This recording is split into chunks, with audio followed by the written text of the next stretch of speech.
मित्रों नमस्कार। भारत माता की जय, वंदे मातरम, जय श्री राम। मित्रों मैंने कई बार आपसे ये बात कही है कि राजनेता हमेशा राजनेता ही होता है और उसका एक ही धर्म होता है और वो धर्म होता है राजनीति। किसी भी तरह से उसे राजनीति करनी है, उसे राज सुख प्राप्त करना है और इसके लिए उसे कुछ भी करना पड़े वो करने के लिए तैयार रहता है।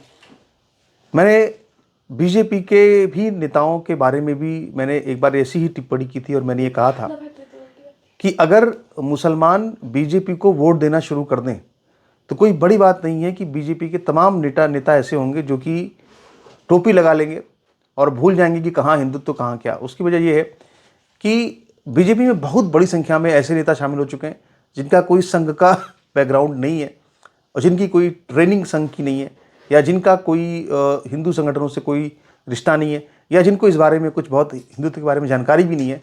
बस वो पावरफुल लोग हैं जो अपनी पावर के लिए ये सब करते हैं, राजनीति करते हैं और तमाम पार्टियों को ज्वाइन कर लेते हैं। आप देखिए जो पार्टी सत्ता में होती है तमाम ऐसे चोर उचक्के बदमाश होते हैं जो क्या करते हैं कि उसी पार्टी का झंडा लगा लेते हैं। अभी सरकार इस वक्त जो है चूँकि बीजेपी की चल रही उत्तर प्रदेश में, तो आपको तमाम ऐसे समाजवादी पार्टी के भी कार्यकर्ता मिलेंगे जिन्होंने कि बड़ी चतुराई से झंडे लगा रखे हैं बीजेपी के, ताकि वो कुछ भी करें तो सारा पाप बीजेपी के मत्थे पे आए। और बहुत से ऐसे लोग भी होते हैं कि जो दान दे करके कुछ पार्टी में फंड में दे करके बीजेपी की सदस्यता ले लेते हैं, उसके बाद फिर अपना काम निकालते हैं। तो इस तरह के लोगों से देश को सावधान रहने की जरूरत है, इस तरह के लोगों से पब्लिक को भी सावधान रहने की जरूरत है। लेकिन हम क्या कहें सुब्रमण्यम स्वामी को, मतलब एक ज़माने में आज से लगभग 6-7-8 साल पहले की बात होगी शायद, कि हम सब लोग सुब्रमण्यम स्वामी के बड़े फ़ैन हुआ करते थे कि सुब्रमण्यम स्वामी ने क्या क्या नहीं किया। उनकी बड़ी उपलब्धियां भी रही हैं, जाहिर सी बात है, लेकिन ऐसा लग रहा है जैसे वो एकदम पाकिस्तान के हाथों में खेल रहे हैं। राजनीति उनको ऐसे अंधा कर चुकी है कि अब उनको कुछ भी समझ में नहीं आ रहा है। वो किसी भी तरह से मोदी सरकार को हटाना चाहते हैं। मोदी सरकार पर बहुत ही गंदे घिनौने लगातार आरोप लगाते रहे, मोदी पर व्यक्तिगत रूप से लगातार वो लांछन लगाते रहे, लगातार लांछन लगाते रहे। मैं आपको बताऊं कि उनके चरित्र पर, मोदी के चरित्र पर भी लगातार सुब्रमण्यम स्वामी बहुत गंदी टिप्पणियां करते रहे। मित्रों मैंने कई बार अपने चैनल पर खुद यहाँ पे प्रधानमंत्री मोदी की आलोचना सही मुद्दों पर की है, जो सही मुद्दे हैं उन पर मैंने उनकी आलोचना हमेशा की है। लेकिन मोदी के खिलाफ अगर कोई ये कहे कि मोदी ने करप्शन किया है, वो भी राफेल में, तो इसको कोई कतई बर्दाश्त नहीं कर सकता। इस बात को मैं भी स्वीकार नहीं कर सकता हूँ, गलत है। अगर कोई ये कहे कि मोदी के चरित्र पर दाग लगाए तो हम उसको भी कोई सही नहीं मानते। मित्रों मुझे आज भी याद है, एक समय था कि आज से लगभग, मैं आपको आगे बताऊंगा सुब्रमण्यम स्वामी ने कितनी बड़ी भूल की है। उन्होंने राफेल पर किस तरह की चौंकाने वाली और गलत घटिया टिप्पणी की है, मैं आपको पूरी बात बताऊंगा। लेकिन उससे पहले मैं आपको छोटी सी घटना बताना चाहता हूँ। मित्रों मुझे आज भी याद है, आज से लगभग 8-9 साल 10 साल पहले की बात है, और मुझे याद है कि तब आचार्य श्री धर्मेंद्र जी महाराज जीवित थे। तो मैं सुभाष चंद्र बोस के बारे में मुझे बहुत जानने का अच्छा लगता था, मैं पढ़ता था उनके बारे में, बहुत अध्ययन करता था। इसी दौरान मुझे एक महिला का जिक्र मिला जो कि ऑस्ट्रिया की महिला थी, जिनका नाम था एमिली शेंकल। तो दरअसल उनके साथ में नेताजी सुभाष चंद्र बोस ने विवाह नहीं किया था, लेकिन जब वो बीमार हुए थे विदेश में जाकर, यूरोप में जाके, तो उस वक्त वो उनकी डॉक्टर थी और वहीं पर ही उनके साथ उनके अच्छे रिश्ते बन गए। और इसके बाद फिर उनका एक बच्चा भी हुआ जिनका आप जानते हैं नाम, तो अनीता बोस उनको बोलते हैं। तो वो विदेशी हैं, मतलब विदेशी का मतलब बाहर उनका पूरा जो कलर है वो बाहर का कलर है, यूरोपियन लगती हैं देखने में वो। तो वो चूँकि वो सुभाष चंद्र बोस की बेटी हैं, लेकिन उन्होंने विवाह नहीं किया था, बिना विवाह के बच्चा हो गया। तो मैंने इस बारे में आचार्य श्री धर्मेंद्र जी महाराज को फ़ोन किया और मैंने बोला कि इतना बड़ा महानायक देश का, इतना बड़ा क्रांतिकारी इस तरह का कार्य करे तो क्या इसको उचित मानते हैं आप? तो उन्होंने इस पर मुझे ये कहा कि सबसे पहले उन्होंने मुझे ये कहा कि मुझे बहुत खुशी हो रही है कि तुम इस तरह का सवाल पूछ रहे हो और इतने सुबह सुबह पूछ रहे हो कि मुझे उस इतने महान क्रांतिकारी के स्मरण करने का तुमने मुझे मौका दिलाया। फिर उन्होंने ये कहा इसके बाद मुझे कि अगर कोई महिला, अगर उस इतने महान तपस्वी, इतने महान सपूत देश के, जिसने अपना पूरा जीवन कुर्बान बलिदान कर दिया देश के लिए, जो हमेशा देश के लिए सोचता रहा, उसके जीवन में अगर 6 महीने के लिए भी किसी महिला ने अगर उसको शांति दी हो, उसको सुकून दिया हो, तो मैं उस महिला के भी पैर धोकर पीने के लिए तैयार हूँ। तो उसके बाद मुझे अपने सवाल का जवाब मिल गया। मैंने उस बात को फिर इसके बाद वहीं पर क्लोज कर दिया और मेरे दिमाग में कोई शंका भी थी, निकल गई। इसके बाद फिर मैंने ये देखा कि जो लोग भी देश के लिए काम करते हैं, इतने लंबे समय से प्रचारक रहे हैं, जैसे प्रधानमंत्री मोदी प्रचारक रहे हैं, तो किसी उनके व्यक्तिगत जीवन को लेकर के अगर कोई इस तरह की टीका टिप्पणी करे, उनके बारे में उल्टे सीधे आरोप लगाए, तो उसको मैं कतई सही नहीं मानता हूँ। उस पर हमें जाना ही नहीं चाहिए किसी के व्यक्तिगत जीवन के ऊपर, खासकर इस मामले में जो अगर कोई देश के लिए काम कर रहा है तो मैं बिल्कुल भी कहूँगा कि उसके ऊपर नहीं जाना चाहिए। खैर, अब मैं बात करता हूँ सुब्रमण्यम स्वामी ने क्या बयान दिया है। आप देखिए यहाँ पर सुब्रमण्यम स्वामी जो है, आप देख सकते हैं यहाँ पे मैं आपको एक पॉडकास्ट भी की फ़ोटो दिखा रहा हूँ। ये उन्होंने एक पॉडकास्ट किया है किसी के साथ में, ये अभी का बिल्कुल ताज़ा पॉडकास्ट है, और इस पॉडकास्ट में इन्होंने बहुत ही गलत बयान दिया है, और ये ऐसा बयान है जो कि पाकिस्तान के अंदर हेडलाइंस बनने जा रहा है। क्या बयान है ये?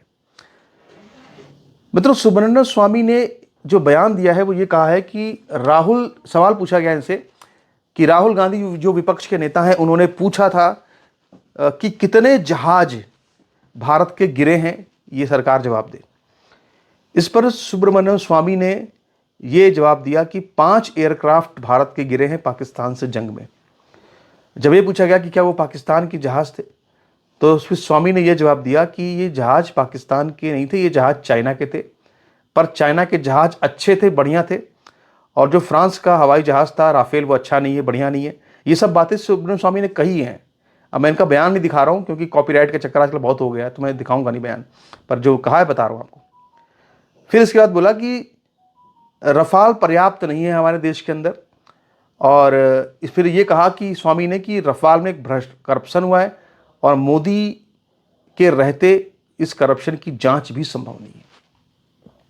आप सोचिए कि जब देश के सामने एक इतनी बड़ी चुनौती है, और जब प्रधानमंत्री के साथ खड़े होना चाहिए सुब्रमण्यम स्वामी को, तो इतनी भी घटिया राजनीति करते हुए एक तरफ हमारे भारतीय सेना के, वायुसेना के शौर्य पर सवाल खड़ा किया गया, और दूसरी तरफ आप देखिए किस तरह से जो है एक तरह से प्रधानमंत्री मोदी पर भी झूठे, संगीन, गलत आरोप लगाए गए। यानी आप देख सकते हैं यहाँ पे कि चाहे देश में कितनी ही संकट की स्थिति क्यों ना हो, लेकिन जो राजनेता होता है वो कभी राजनीति करने से बाज नहीं आता है, और आज सुब्रमण्यम स्वामी ने बिल्कुल वैसा ही किया है।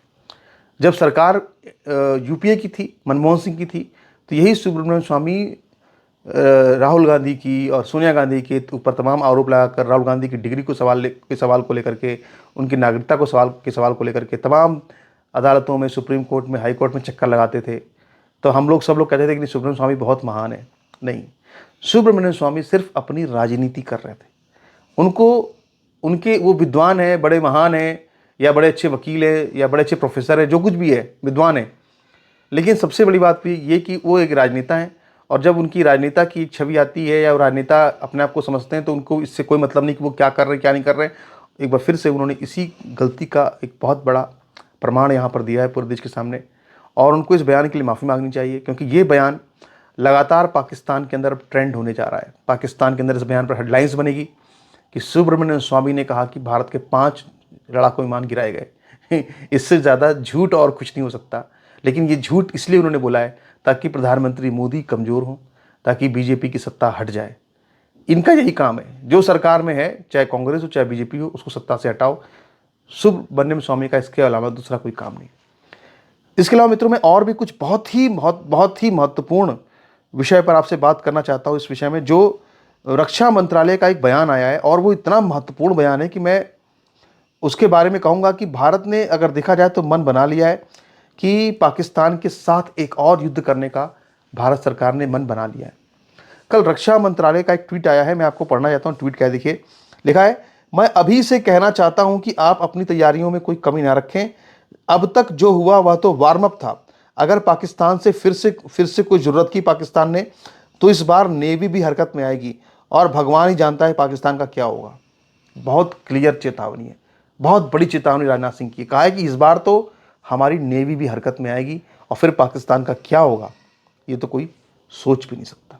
समझिए आप, ये छोटी मोटी बात नहीं है। रक्षा मंत्री का इतना बड़ा बयान देना, इसका मतलब साफ साफ है कि सरकार तय कर चुकी है कि अभी पाकिस्तान से एक और युद्ध बिल्कुल लड़ा जाना है। और मैं अब जिसका जिक्र लगातार अपने वीडियो में करता रहा हूँ कि पाकिस्तान से एक और युद्ध हो सकता है 3-4 महीने बाद, वो मुझे यहाँ पर होता हुआ आगे धीरे धीरे नजर आने लगा है। परिस्थितियाँ बन रही हैं। देखिए, रक्षा मंत्री राजनाथ सिंह ने क्या कहा, एक और बयान उनका देखिए आप। पाकिस्तान को अपने ही हाथों अपनी ज़मीन पर चल रहे आतंकवाद के अड्डों को उखाड़ फेंकना चाहिए। इसकी शुरुआत हाफिज सईद और मसूद अजहर जैसे आतंकियों को भारत को सौंप कर करनी चाहिए। ये दोनों न सिर्फ भारत की मोस्ट वांटेड लिस्ट में हैं, बल्कि संयुक्त राष्ट्र द्वारा घोषित आतंकियों में भी शामिल हैं। मुंबई हमलों के आरोपित तहव्वुर राणा को हाल ही में भारत लाया गया है। अगर पाकिस्तान बातचीत को लेकर गंभीर है तो इन आतंकवादियों को भारत को सौंपना चाहिए ताकि न्याय हो सके। बहुत बड़ा बयान है।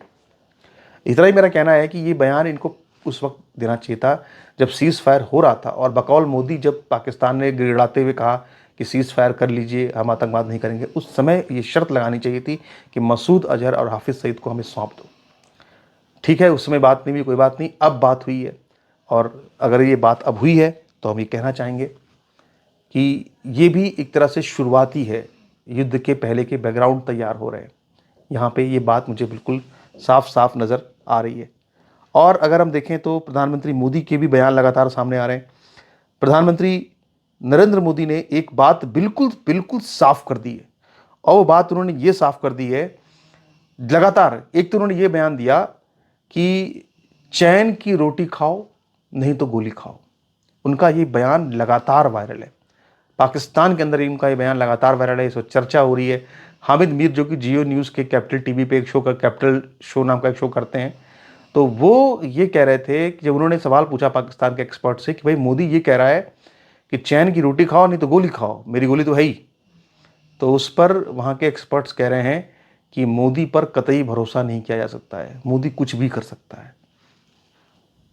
मतलब पाकिस्तान को भी डर है कि मोदी हमला कर सकता है। दूसरा, कानपुर में कल उनकी एक सभा थी, और कानपुर की उस सभा में भी मोदी ने बिल्कुल साफ साफ ये बात कही और ये बताया, कानपुरिया भाषा में कहा कि पाकिस्तान जहां होगा वहीं पर उसको हौंक दिया जाएगा। ये सारे बयान अपने आप में बिल्कुल स्पष्ट हैं। कुछ बड़ा देश के अंदर जल्द ही होने वाला है। कश्मीर में भी कुछ पक रहा है। कश्मीर में भी अमित शाह का दौरा अभी हाल में हुआ है, और वो दौरा क्यों हुआ, क्या हुआ, इस बारे में कुछ जानकारी सामने आई। कुछ ना कुछ कश्मीर में ज़रूर हो रहा है, और इसके बारे में भी चर्चा आगे हम ज़रूर करेंगे। तो खैर, आपके क्या विचार हैं इस पर, अपने विचार रखिएगा। नमस्कार, धन्यवाद। और मित्रों, आगे बढ़ने से पहले मेरी आपसे एक प्रार्थना है कि आप ज़रूर इस YouTube चैनल को सब्सक्राइब कर लीजिए। अगर आप पहली बार आए हैं तो आप ज़रूर नोटिफिकेशन का जो बेल आइकन है उसको आप ज़रूर प्रेस कर लीजिएगा।